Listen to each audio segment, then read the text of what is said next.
A vinheta.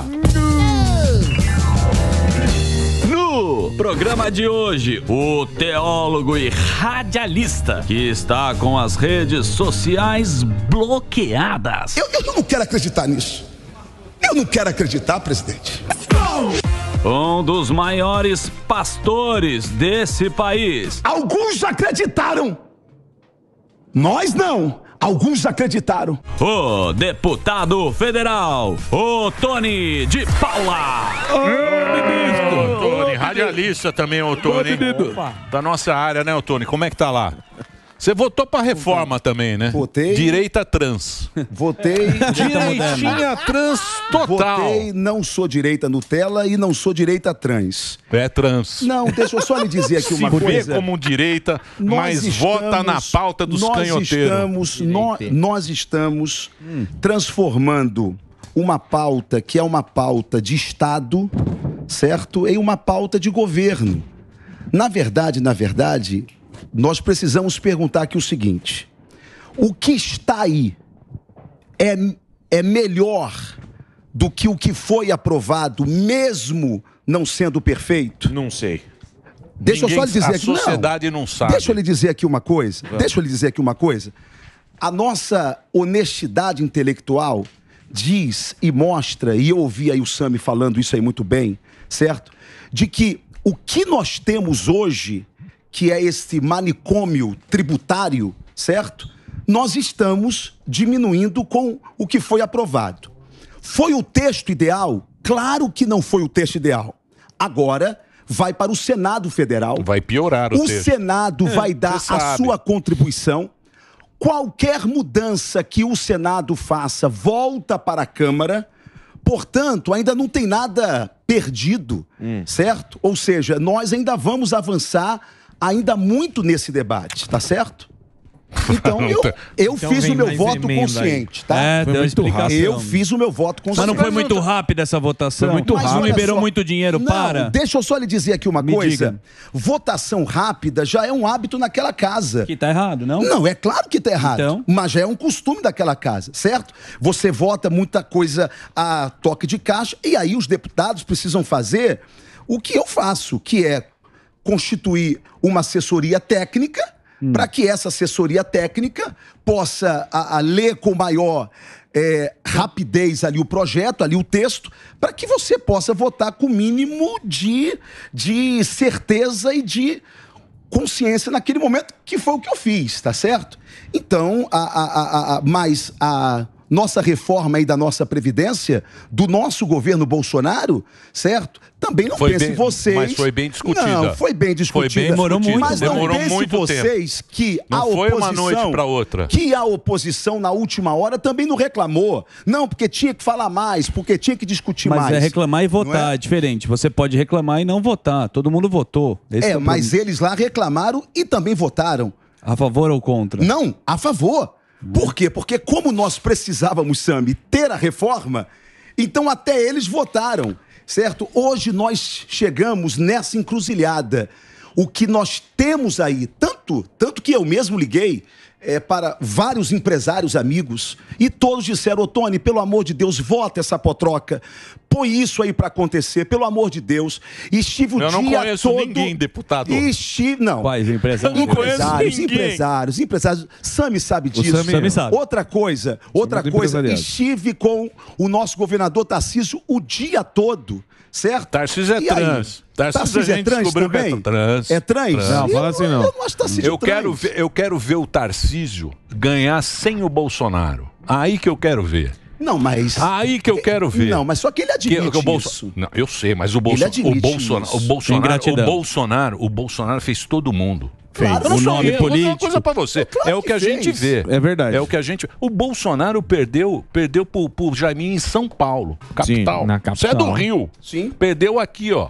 Se bobear, o cara pede pro Boulos pra prefeito em São Paulo. Aí ganha o Boulos. Aí vai ser bom pra cidade. Opa! Meu Deus, não vocês estão brincando. Eu não tô, eu acredito. Mas, eu queria saber se o senhor... Que a turma tá te chamando de traidor e tudo mais. Não é traidor, é trans. Não, então. Sempre me chamaram. Não, porque... Olha só, quando eu alertei dizendo saiam da porta dos quartéis. Sim. Porque vocês serão presos. Isso e é não verdade. haverá ninguém que possa defendê-los. Isso é verdade. Eu fui chamado de traidor. Quando eu alertei o presidente Bolsonaro de que ele não tinha que ter assinado aquela carta feita pelo ex-presidente Michel Temer, daqueles 10 pontos, aonde se elogiava até um outro ser humano, que o presidente não queria elogiar naquele momento, eu tive a coragem, Bola, de subir na tribuna da casa. É bonitinho. Certo? Não é? É, isso tá tive certinho. a coragem de subir naquela tribuna e aí dizer, presidente Bolsonaro, eu não sou contra a união entre as instituições, mas uma carta onde só o senhor assina? Por que o presidente dessa casa também não assina a carta? Tá certinho. Por que o STF também não assina a carta?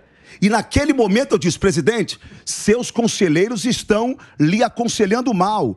Leão que não ruge na hora certa vira gatinho. E eu fui chamado também de traidor. Então eu estou acostumado, cara. Agora, eu não tive um cargo do governo Bolsonaro, certo? Por quê?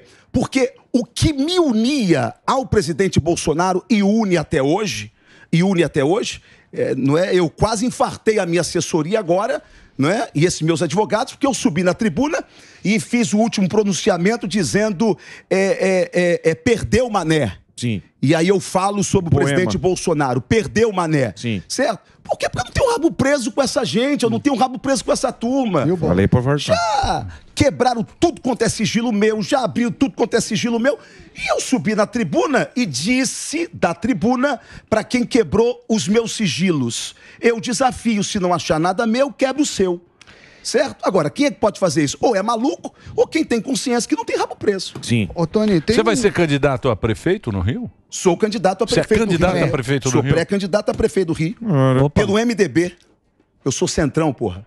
Sem o apoio, sem o apoio do Bolsonaro. Isso aí não é isso que o presidente Você tá falando fala? de esquerda e direita que vota. Sabe quem votou contra o Plano Real, contra o fim do monopólio do petróleo? O Bolsonaro. Contra o fim do monopólio da Não é estatal? Bolsonaro. Quem Sim. votou contra a Eu reforma sei, mas não é. Deixa eu te administrativa? falar. Então, não quer dizer, deixa eu essa falar. direita que tem Não pauta de calma, esquerda... Calma. Não é o Bolsonaro que está em pauta aqui. O que está em pauta aqui, que eu acho, é a discussão com a sociedade. Boa. É isso que não foi discutido, porque o deputado foi eleito pelo povo. Boa. Foi eleito Sim, para representar. para representar o povo. O deputado foi lá e votou, o povo não sabe nada. A gente fez a pesquisa aqui na rua. Sim. Ninguém sabe Não, o que mas isso é. ninguém sabe. Nós não sabemos A gente o que não é. sabe. Vamos lá. Deixa eu falar. Nós não sabemos o que é. Então tinha que falar o seguinte: olha, vai fazer essa votação. A sociedade Sim, precisa também. estar mais saber realmente como é que vai votar. O dentista precisa saber quanto ele vai pagar. O cabeleireiro, Ninguém que sabe. tem o salão de cabeleireiro, vai ter que saber isso. quanto vai ser desses Transparência. 5%, se vai para A ter transparência, transparência, não, isso é porra. todo mundo a favor não da tem. O que a transparência. gente ficou Isso, sabendo, todo os mundo caras a enfiaram, favor. o Lula No enfiou fim. 8 bi no bolso lá do Lira, o Lira distribuiu a grana, eles Passou. foram lá, votaram, passou o CARF no dia seguinte, que também vem no nosso. É, sou do O nosso. CARF também passou, Sami. Você sabe Não, disso. mas eu não Vem sou no a favor nosso do CARF. amor. Deixa eu Acho dizer que aqui uma Vem coisa. no nosso amor. Com certeza. Você Deixa eu só sabe que dizer vem aqui uma na coisa. Olha tarraquetinha só. Eu não sou daqueles do quanto pior, melhor. Eu sou oposição, nunca votei em Lula, nunca votei no PT, nunca votaria nessa gente. Apoiei o presidente Bolsonaro, continuo apoiando, nunca fui do partido dele, nunca fui PSL e não sou PL.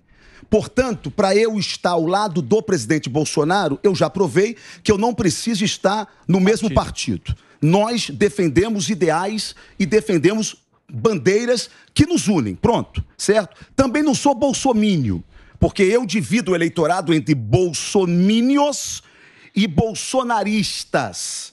E o que é o bolsomínio? É aquele que não admite crítica ao presidente Bolsonaro. Ele é quase uma divindade, tá certo? Eu não sou bolsomínio, eu sou bolsonarista. Certo, E entendo também que o bolsonarismo é o grande berçário atual do que vai ser a nossa direita amanhã, que não existe. O que existe hoje é o bolsonarismo, certo? Que é a incubadora desta direita que vai nascer daqui a 5, 10 anos. E aí ela não precisará mais do bolsonarismo. Aliás, um dia eu tendo uma conversa com ele, ele disse para mim assim, sobre o futuro. Ele disse, ô Tony, eu entendo o seguinte, de que chegará um tempo em que a direita será tão altiva, em que a direita será tão plena, que eu serei apenas um nome na história que contribuiu para o surgimento dessa direita. Portanto, nem o presidente Bolsonaro deseja de que o bolsonarismo se perpetue enquanto ideologia. Ele sabe que, neste momento, nós precisamos dele. Por quê? Porque a direita não existe. Ela está amadurecendo. Mas, o deputado, muita gente vem com o discurso da direita, e é o que a gente estava falando aqui, das questões que, quando chega lá, a gente começou o ano de 2023 falando que o Congresso era a maioria era de direita, e quando chega na prática é totalmente diferente. Qual que é a diferença da teoria e na prática? Por que é tão... se muda tão rápido quando vai para lá? Vamos lá, o que eu entendo é o seguinte, a política não corrompe ninguém. É história. Mentira. A política só revela quem já é corrompido. Certo? Quem se corrompe na política, se corrompe no altar da igreja, onde eu sou pastor. Se corrompe em qualquer lugar. Tá certo? Por quê? Porque é uma questão de princípio, cara. Isso não adianta. Nenhum corrupto que está hoje em Brasília, ou em qualquer assembleia legislativa, veio de um mundo chamado Corruptolândia e aportou aqui. Isso é um extrato da nossa própria sociedade. Então, o que acontece é o seguinte, enquanto o brasileiro não entender quem é o político, primeiro, o político é o retrato do que é a sociedade. Primeiro ponto é esse. Segundo ponto, o político, ele é o retrato do que eu sou. Em quem que eu votei? Em quem que eu dei o meu voto? Pô, cara, hoje é fácil saber quem é o Ottoni. Hoje é fácil investigar o Ottoni, saber como é que o Ottoni gasta com a sua assessoria, aonde que o Ottoni investe, aonde que ele coloca as suas emendas, certo? O povo perde tempo com isso? Não perde. E aí eu tenho que ouvir um camarada olhando ali no L do meu lado, falando assim, vota essa porcaria, porque daqui a uma semana ninguém tá falando mais nisso. Então, o povo brasileiro precisa se assenhorar de nós, políticos. Que quem paga são eles. O meu salário é pago pelo povo brasileiro. É você que paga meu salário, meu irmão. Mas seu discurso é bacana. Mas a sua atitude não foi a mesma coisa que você está colocando. Você sabe que a nossa democracia, que fala da democracia brasileira, ela só serve na urna. A democracia brasileira, ela tá lá na urna, ela serve... Democracia de urna. Democracia de urna. Saiu agora na Suécia, tem um instituto que faz isso, tem países que tem vários tipos de democracia estabelecida, tal, não sei o quê. No Brasil é democracia da urna. Por quê? Porque você pensa bem, o que a Constituição fala? Fala que o povo manda, certo? Sim, certo. É gente que manda. Você é meu representante, certo? Na Câmara dos Deputados. Você é deputado, eu votei em você. Sim. Você é o cara que fala pelo Emílio. Eu sou o teu empregado. Lá, isso. E tem também o Executivo. O Executivo também eu escolho. O povo escolhe esses dois que têm a maior força dentro lá. Aí tem a Câmara os senadores, que representam os estados, e tem o Supremo. Isso no Brasil mudou. Não é mais assim. Sim. E o povo cada vez manda menos. Por quê? Esse é um caso que a gente tinha que discutir, a sociedade, vocês tinham que pensar na sociedade nessa votação. Não pensar, o Sami eu não sei o que ele pensa como um economista, sei lá o quê. Como é que ele pensa na reforma? O povo tinha que saber se ela é boa ou é ruim. Tem que ser discutido isso. Mas ninguém sabe. Ninguém sabe, nem você sabe, nem o deputado sabe. Não sabe quanto vai ser ali. Não sabe. Olha só, eu sei disso. Não sabe, deputado, não sabe. Deixa eu só falar aqui uma coisa. Quando você pega todo esse manicômio tributário, transforma isso no IVA, não é? Que ele se subdivide, tanto o IVA federal quanto esse subnacional, né? CBS, IVB, ou IBS. E quando você pega e reduz esses impostos e transforma isso, simplificando esses impostos, já de cara, acredite nisso, você acaba com a dita guerra fiscal. Certo. Porque mas agora a guerra fiscal não era bom? Hã? Não era bom? Não. Os estados guerra fiscal acabou com o estado do Rio de Janeiro. Por quê? Sim, porque alguém ofereceu uma coisa melhor. Não, o maior palco de corrupção no governo Sérgio Cabral foram esses benefícios fiscais. Mas aí tem que combater a corrupção, não? Olha só, olha só. O que é a guerra fiscal?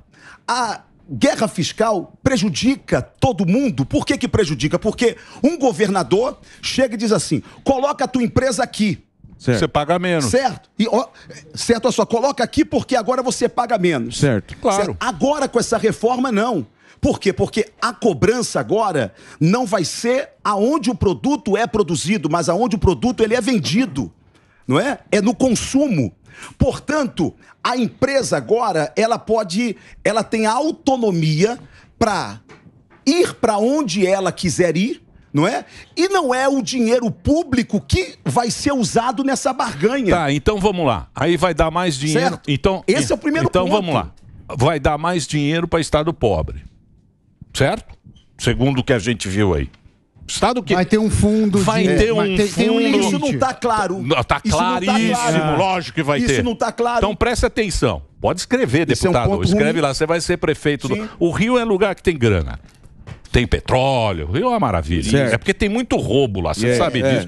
Lá tem muito malandro. Tem muito malandro. Tem que tirar os malandros de lá.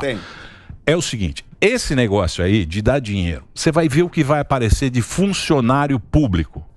Você vai ver o que vai aumentar de funcionário público se você injetar dinheiro nesses lugares. Presta atenção, você vai ver lá na frente. Aumentar a folha. Já tem pra caramba. Mas você vai ver o que vai aumentar. Porque o que acontece? O dinheiro vem pra mim, eu tenho mais dinheiro aqui, que eu vou contratar os caras pra votar em mim. Lógico. Hora que pinga. Meu amor, deixa eu só lhe dizer aqui uma... Meu amor, deixa eu só lhe dizer vou aqui beijar sua mão. paixão da minha vida. Deixa eu só fazer um breakzinho. Vai, faz o break. Gostei do deputado, radialista dos nossos. Ó, põe a rede social aí, do deputado. Ele tá sem rede social. Eu tô sem rede social. Você também tá no esquema. Vamos criar um novo agora. Então estamos também tudo no mesmo barco. Tá tudo no mesmo barco. Eu tô há 2 anos sem rede social, enfrentei uma eleição sem poder ter rede social, eu fui proibido de ter rede social e aumentei a si mesmo 40 mil votos. É isso aí. Eu só disse quem era o meu adversário e aí votaram em mim. Então não tem rede social, então, mas não tem nada? Um Pix você quer mandar? Nada? Facebook, quer passar o Pix? Orkut, o WhatsApp. Então faz o break aí, Reginaldo. A gente continua o papo aqui na programação da Jovem Pan. Manda bala, por favor. Já que a gente tá nesse tema aí que você não tem rede social e você se considera um cara da oposição, a gente viu o Dallagnol, vai vir o Sérgio Moro, outros políticos. O que você acha que é o caminho para acabar com essa perseguição política? Eu entendo o seguinte, eu entendo que... E aí eu faço uma crítica ao meu líder, ao meu presidente Jair Messias Bolsonaro. Tá certo. Eu sou um homem que leio muito a Bíblia, tá? Jesus falou assim, qual é o rei que vai para uma guerra e não calcula quantos soldados que ele precisa ter para enfrentar o rei que está vindo? Porque se ele perceber que ele não tem condições, dá tempo dele se render, porque vai ser pior do que perder a guerra, certo? Sim, certo. Menos soldado. Qual foi o grande problema nosso? Nós despertamos uma fera adormecida sem armas para matá-la, para sucumbi-la, não é? Então, eu entendo que o presidente Bolsonaro, que é o maior líder da direita que existe, eu não preciso ficar aqui puxando o saco dele, mas eu entendo que faltou controle no blefe. Vamos bora blefar? Blefar faz parte da guerra. Um jogo de pôquer. Vamos lá. Que o Lira fez bem. Mas chega uma hora que você tem que parar de blefar. Se você tem ou não as cartas. Porque o negócio engrossa. Só jogar com cara. É isso aí. Então não dá. Tá certo? Então foi blefando. Só uma vez, mais uma vez. Vambora a última vez. E aí estamos aonde estamos. Tá certo? E quem mais sofreu isso foi ele próprio. Foi ele próprio, não é? Agora, nós achávamos que a ditadura, não é, poderia vir da política.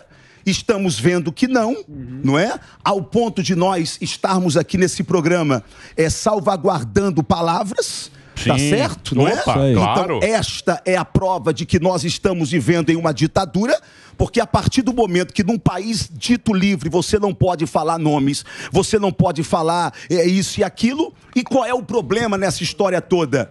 É que confundiu-se aqui nesse país, confundiu-se não, fizeram essa confusão entre CPF e CNPJ.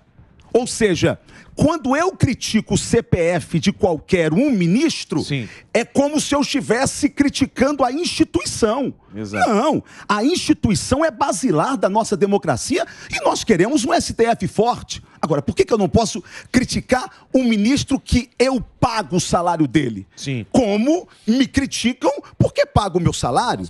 Tá certo? Então é isso. Eu não tenho esperança de que a coisa mude a médio prazo, não é? Mas eu acredito muito que nós já tivemos momentos piores nessa nação e nós vencemos, tá certo? E eu acho que nós vamos superar esse, eu acho que nós vamos vencer este, não é? Por isso é que eu sou hoje pré-candidato a prefeito na minha cidade, porque eu entendo que a gente precisa de alguma forma quebrar esta hegemonia da corrupção, da patifaria política, não é? E a gente só consegue fazer isso se a gente continuar, sabe, Emílio, crendo, acreditando de que a gente pode ter dias melhores do que esse. Você quer saber aqui uma coisa? Tinha lá um projeto lá no meu estado chamado UPP. Vocês lembram disso? Lembro, Sim. Por quê? Porque o tráfico lá no meu estado, ele é territorial. Exato. O traficante no meu estado, ele tem orgulho de dizer, cada metro quadrado aqui é meu. E ele toma ali, não é? Aí teve esse projeto da UPP. E, naquela época, era o MDB ali no governo. Tanto prefeito era o que... Cabral. Isso aqui era o Eduardo Paes, quanto Cabral. Cabral okay. e Paes, que dupla, hein? E aí, resumindo o assunto, tomamos o território do tráfico e o prefeito só tinha que fazer uma coisa, Emílio. O quê, meu Deus? Entrar com os programas sociais, com saneamento básico, reforma de praça, escola e pronto.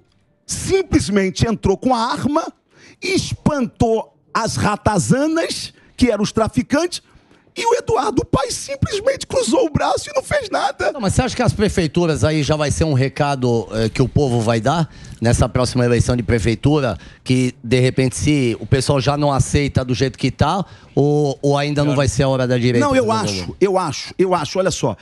Geralmente, a eleição municipal, ela passa a largo dos temas nacionais, tá certo? Porém, eu acho que nesta eleição, como há um espinho na garganta da direita, tá certo? Nós vamos ter a eleição municipal mais contaminada pela pauta nacional do que nós já tivemos já na história. Aliás, esse foi o grande erro do presidente Bolsonaro. Não ter participado efetivamente das últimas eleições municipais, que é um retrato do que vai acontecer na nacional. Bolsonaro sempre teve muito medo de usarem o nome dele, certo? Então ele não confiava em quem poderia usar o nome dele. Não, mas quando ele não entra, ele abre um vácuo. E esse vácuo nós estamos vendo agora. O Bolsonaro, em 2019, já estavam derrubando ele. Sim. Não concordo com você, sabe, meu janeiro. amigo. Você sabe. Claro, em janeiro de 2019 já tinha um esquema, vamos derrubar o cara. Agora, deixa eu só te falar aqui uma coisa. Agora, deixa eu perguntar um negócio pra você, que eu não lembro quem que estava falando outro dia, acho que nem era aqui na Jovem Pan, não sei onde era, Globo News, tá? Porque os caras estavam falando o seguinte, que eleição no Rio de Janeiro, ou você faz acordo com o traficante ou com a milícia. Sim. Isso é assim mesmo? Bem, primeiro, no Rio de Janeiro. Tem que fazer esse acordo? Eu falo o seguinte para você. O que eu falo aqui não é assim abertamente. Até porque eu já enfrentei 3 eleições sem precisar fazer acordo. E eu não vou fazer acordo. Mas agora é majoritário. Agora é majoritário. E aí você diz, e aí? Agora você vai ter que fazer acordo. Bem, eu continuo dizendo que eu não vou precisar fazer acordo. Primeiro, onde está a base do nosso eleitorado hoje lá no Rio de Janeiro? Aí eu falo do meu eleitorado. A base do nosso eleitorado está nas igrejas, sejam católicas ou sejam evangélicas. O cristão. E está também no voto ligado ao presidente Bolsonaro. tá certo? Eu até brinquei com ele agora essa semana, dizendo o seguinte, olha, se o PL lançar qualquer um a prefeito do Rio de Janeiro, tá certo? Eu vou comer 30% desse votinho. Eu já falei pra ele, eu vou comer 30%. Por quê? Porque o negão aqui é o que tá mais próximo de imagem do próprio presidente Bolsonaro. Certo. Portanto, de alguma forma, eu vou lá e dou aquela beliscada, tá certo? Então, como é que eu entro? Deixa eu citar o meu caso. Eu entro na milícia, eu entro no tráfico, eu entro como quê? Eu entro como pastor, que eu sou pastor. Entendi. Certo? Pela Entro igreja, e né? faço e canto hino, e prego, e entro com trio elétrico, e entro ali e canta, e pronto, acabou, tá certo? E os caras ficam lá com o seu fuzil vendo e chora e tá. Vocês sabem, né? Não é como isso funciona. Então, mas é uma realidade, é uma prática. Hoje a política no Rio de Janeiro, ela se aproximou muito ou da milícia ou do tráfico. Eu não sei se você sabe como que se formaram as milícias do Rio de Janeiro. Como foram? As milícias do Rio de Janeiro se formaram com a aquiescência da política do Rio de Janeiro. Por quê? Porque eles perceberam que a tomada de território pela milícia abria uma negociação mais fácil com o miliciano que tomava o território do que com o traficante. Entendi. E aí o governo, e vários governos, Foram foi deixando. deixando. Hoje você tem um monstro que se criou no Rio de Janeiro, não é? Aonde você tem que pensar o que é o menos pior. Se é o tráfico ou se é a milícia, não é? Ambos são horríveis. Por quê? Porque ambos tiram o poder do Estado e tornam esse cidadão refém. Agora, é complicado, que essa turma está colocando vereador, que essa turma está elegendo deputado e que essa turma está influenciando em campanhas de prefeitos e de governador no meu estado, está. E, infelizmente, agora, sabe, Emílio, a política do Rio de Janeiro virou caso de polícia. Mas como resolver isso? A gente só resolve isso quando pega o histórico de alguém, certo? Aí você vai dizer também, porque nós temos esse outro problema. Pô, mas o último que a gente pegou o histórico, que foi o juiz Wilson Witzel, certo? Pô, decepcionou um pouquinho. A gente tava achando que esse cara era... Eu sei, mas o caminho é esse mesmo. É pegar o histórico do cara e tentar fazer aposta em quem tem uma vida pregressa limpa em relação a quem está no poder. Não é o jogador, é o vestiário, não é o jogador. É o vestiário que contamina. Ali no Rio de Janeiro tem que cuidar do vestiário, não o jogador. Não, sem Qualquer dúvida jogador alguma. ali vai se envolver. Não, sem dúvida alguma, certo? Por Só quê? que o vestiário ninguém limpa. Ah, não, mas aí não limpa por quê? Porque quando o jogador entra no vestiário, encontra um ambiente que é propício a ele também. E aí vai essa lama, aí vai essa sem vergonhice. Olha só, por exemplo, segurança lá na minha cidade, lá na cidade do Rio de Janeiro. Cara, eu vim aqui em São Paulo, vi aqui a guarda metropolitana aqui de vocês. Na minha cidade, a guarda não é armada e a guarda só serve para dar porrada em camelô e para multar trânsito. Cara, por que que a guarda... ganhando mal pra cacete. Por que a guarda municipal não cuida dos pequenos delitos? Deixa os maiores delitos para a própria polícia. Por que não pega esse modelo que, aliás, se vocês criticam, a gente queria esse modelo lá no Rio de Janeiro, tá?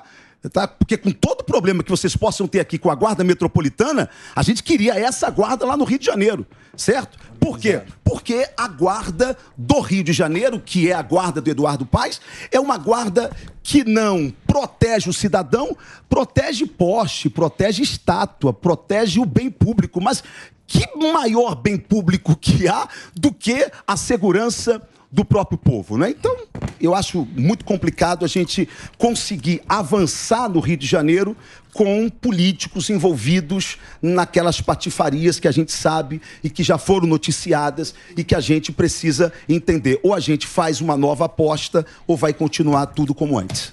Quem vai ser? O Pazuzu vai ser candidato lá? Possivelmente. Pazuzu parece Quando que vai o Bolsonaro ser candidato. Teve aqui, a gente citou o nome Pazuzu? dele, ele deu um sorriso, o Bolsonaro.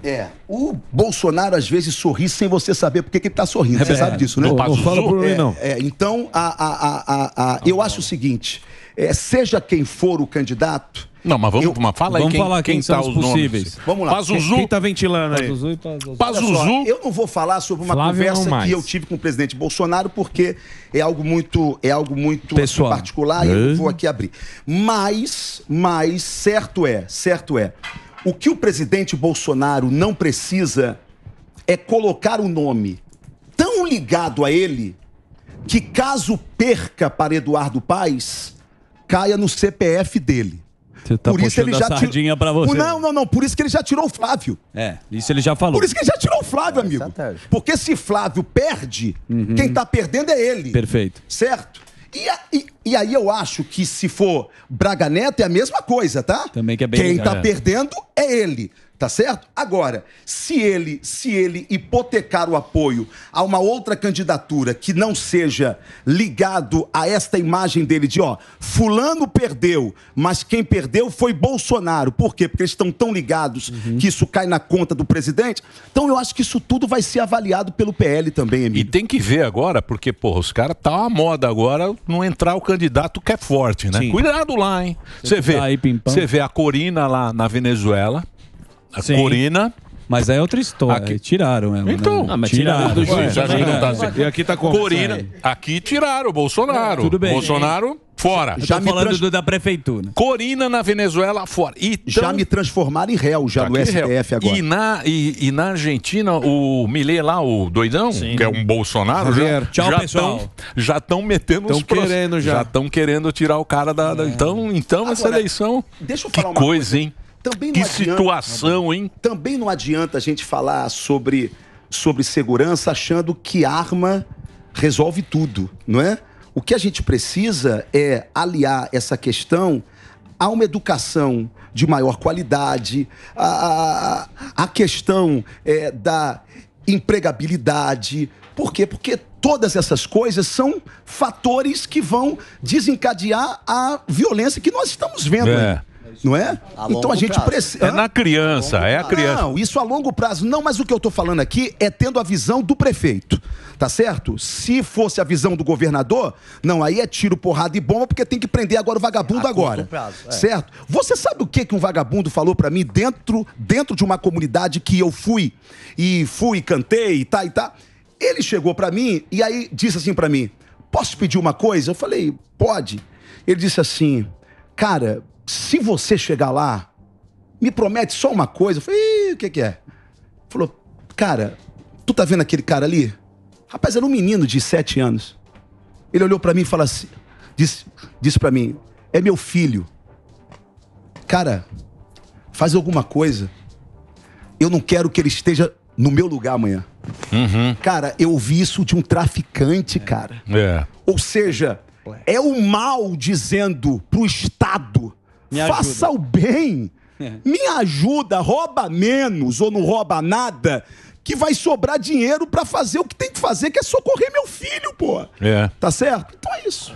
É isso aí. E vou dizer uma coisa pra você, e a esperteza é que pra nossa geração não tem muito jeito. A gente já tá... Agora que essa reforma aqui, nós vamos pegar o cartãozinho da Caixa. Rapaz, Emílio, nós vamos pagar tudo com o cartãozinho da Caixa. Vai pegar fila.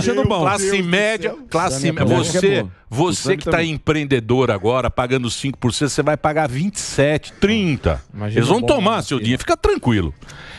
E é o seguinte, a grande sacada é você fazer, fazer que nem o Samidana faz. Como faz? O Samidana, o filho dele tem 5 anos, já faz equação, tal, não sei o quê. Vai ser um gênio. Por quê? Porque depois o Estado vai cobrar um imposto só de caras bons. Então o Estado vai ficar mais rico, não na mão do pobre, tirando da classe média. Ele vai ficar igual a Suíça. Você sabe quanto custa uma criança na Suíça para estudar no começo? 2.000 francos. Eita. Custa para o Estado. Mas o Estado faz o quê? Ele faz isso porque ele quer um cara bom, para ganhar bastante dinheiro e cobrar e dar o imposto que ele vai pagar futuramente. Aqui não. Aqui a gente quer tudo pobre.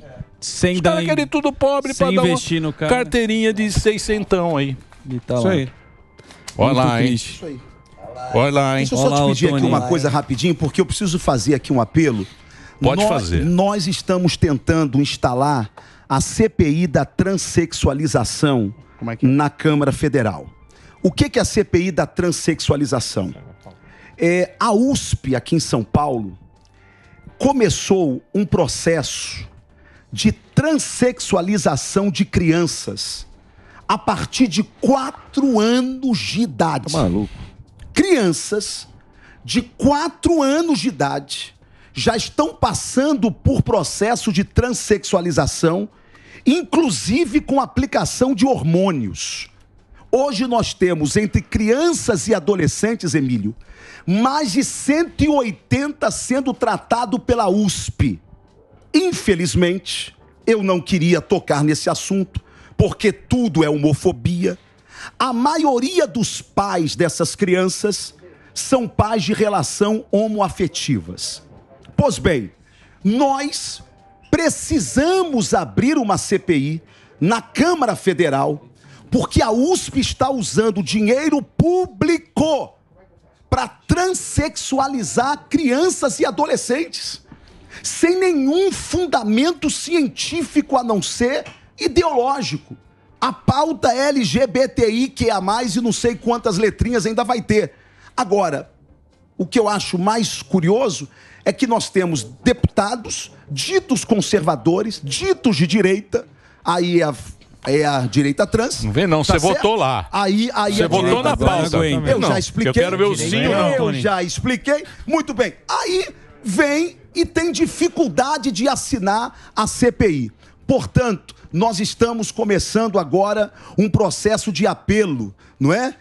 E vamos aí começar, eu tô sem rede social, mas esta hashtag CPI da transexualização já. A gente precisa dessa CPI porque nós não podemos permitir que esta pauta gay contamine as nossas crianças. Nada contra o cidadão homossexual. A ele o meu respeito. Velho faz o que quer, certo? né? E é velho faz... Agora, criança, velho faz o que pelo quer. amor de Deus, é Criança, sacanagem. deixa as crianças ser criança. É ou não é? É isso aí. Não tem esse negócio de criança tem que ser criança. Já tem lá o Estatuto das Crianças. Deixa as crianças ser criança. Obrigado pela sua presença. Querido, que prazer. Boa sorte. Foi um prazer conversar com você. Imenso, Manda um abraço pro Rio de Janeiro. Boa sorte lá. Agora, eu sou fã de um cara chamado Roberto Mota. O Mota. Você sabia que o Mota foi meu suplente quando eu fui eleito vereador na cidade do Rio de Janeiro? Ah, é? Não sabia. E ele... Não. Aliás, é isso. Ele foi meu suplente e foi meu suplente também quando eu fui eleito deputado federal. Tentei dar a vaga para ele, mas como ele estava atrás de um outro... novo. E aí o outro não quis liberar para ele sentar lá na vaga e tal. Ele é 30. Mas o Mota é gente Era lá com maravilhosa. o nosso Eles são um querido quadro maravilhoso. O Amolindo. Vendeu 3 patinetes. Tremendo. O Amolindo, 30, novo, partido novo, muito educado, são muito educados. Muito bem.